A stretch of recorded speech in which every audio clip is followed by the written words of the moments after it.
السلام علیکم۔ دیکھیے، اللہ تعالیٰ کو جو سب سے زیادہ ناپسندیدہ عمل ہے نا، وہ قول و فعل کا تضاد ہے۔ اور بڑا زور دے کے اللہ تعالیٰ نے کہا کیوں وہ بات کہتے ہو جو کرتے نہیں۔ اسی طرح ایک حدیث ہے نبی علیہ السلام کی، فرمایا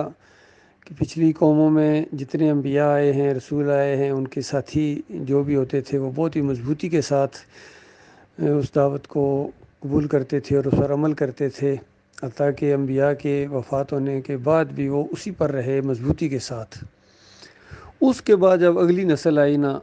بعد میں ایسے نہ خلف پیدا ہوئے کہ جو کہتے تھے کرتے نہیں تھے، اور کرتے وہ تھے جس کا حکم نہیں دیا گیا تھا۔ ایسوں کے خلاف جو اپنے ہاتھ سے جہاد کرے گا وہ مومن ہے، جو اپنی زبان سے جہاد کرے گا وہ مومن ہے، اور جو اپنی دل سے ان کو برا جانے گا وہ مومن ہے، اور اس کے بعد ایمان کی رمق بھی باقی نہیں ہے، رائی کے دانے کے برابر بھی اس کے بعد ایمان نہیں ہے۔ تو یہ بہت بڑی بات ہے کہ انسان کہے کچھ اور کرے کچھ۔ اس پوسٹ کے اندر دیکھیے کتنی زبردست آیات کے حوالے سے بات بیان کی گئی ہے کہ ایک مسلم کا انداز گفتگو کیسا ہونا چاہیے،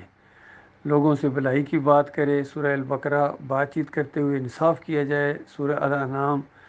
منہ سے اچھی بات نکالی جائے، سورہ بنی اسرائیل تبلیغ دین نرم انداز میں کی جائے، سورہ طٰہٰ جھوٹی بات کرنے سے بچا جائے، سورہ الحج سیدھی بات کہی جائے، سورہ الاحزاب۔ یہ حوالے، اس کے علاوہ بھی بے شمار حوالے ہیں تبلیغ دین کے، انداز گفتگو کے، اور ان میں سے کوئی ایک انداز بھی نہیں ہے ان کے اندر جنہوں نے یہ پوسٹ بنائی ہے۔ یہ سہیل خان صاحب نے پوسٹ بنائی ہے، محمد حنیف کے یہ مرید خاص ہیں، مقلد خاص ہیں، اور جماعت کو بہت بڑا نقصان اس بندے نے پہنچایا ہے، اور یہ ساری باتیں اس کے الٹ کرتا ہے۔ بالکل سیدھی بات کرنے کی بجائے بل فریب کے ساتھ بات کرے گا، آپس میں چغل خوریاں کرے گا، ساتھیوں کو لڑائے گا، آپس میں ناانصافی کی بات کرے گا ہمیشہ، اور بہتان لگائے گا۔ یہ ساری چیزیں اس کے اندر شامل ہیں، اس کے اندر اور اس کے بیٹے کے اندر۔ اب ان کے سارے سسٹم کے اندر خود محمد حنیف کے اندر بھی یہ ساری باتیں موجود ہیں۔ کس قدر الزامات لگائے ہیں اس نے، اور بل فریب کے ساتھ اس نے باتیں کی ہیں، سجدہ تعظیمی اس نے ثابت کرنے کی کوشش کی ہے، جماعت کو پٹری سے اتار دیا، ناانصافی کی بات۔ اس سے بڑا ناانصاف منصف میں نے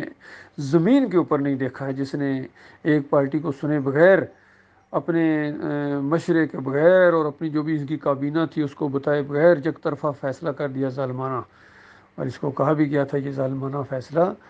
تمہارے گلے پڑے گا، اور الٹا چور کوتوال کو ڈانٹے والا معاملہ اس کا ہے۔ خود اس نے شرک پھیلایا ہے، انتشار پھیلایا ہے جماعت کے اندر، تو الزام دوسروں کو دے رہا ہے۔ خود نور سے ظلمات میں چلا گیا شرک کی وجہ سے، الٹا ایمانداروں کو کہتا ہے یہ دیکھو ظلمات میں چلے گئے نور سے، اور خود جماعت اس نے مومنوں کی چھوڑی ہے، الٹا ہمیں الزام دیتا ہے کہ انہوں نے مومنوں کی جماعت چھوڑ دی، اور خود اس کو گویا جماعت سے نکالا گیا اس کے شرک کی وجہ سے، الٹی بات لوگوں کو کہتا ہے کہ دیکھو ہم نے ان لوگوں کو جماعت سے نکال دیا، خود ایمان میں شرک کی وجہ سے مرتد ہو گیا ہے، الٹا ہمیں کہتا ہے کہ جو ایمان خالص پر قائم ہے یہ مرتد ہو گئے ہیں۔ تو یہ اصل میں ہوتی ہے بدبختی انسان کی، اور یہ صرف ان کے اندر نہیں، جتنے بھی مسلک پائے جاتے ہیں سب کے اندر یہ چیزیں ہیں، بریلویت کے اندر، دیوبندیت کے اندر، اہل حدیثیت کے اندر، صوفیوں کا تو کہنا ہی کیا۔ مسلم رحمۃ اللہ علیہ اپنے دیباچے میں لکھتے ہیں کہ جھوٹ ان کی زبانوں سے جاری ہو جاتا تھا صوفیہ کی، اگر کہ جھوٹ بولنے کا ارادہ بھی نہ، اتنے یہ کذاب گزرے ہیں، جھوٹے گزرے ہیں حدیث کے معاملے میں۔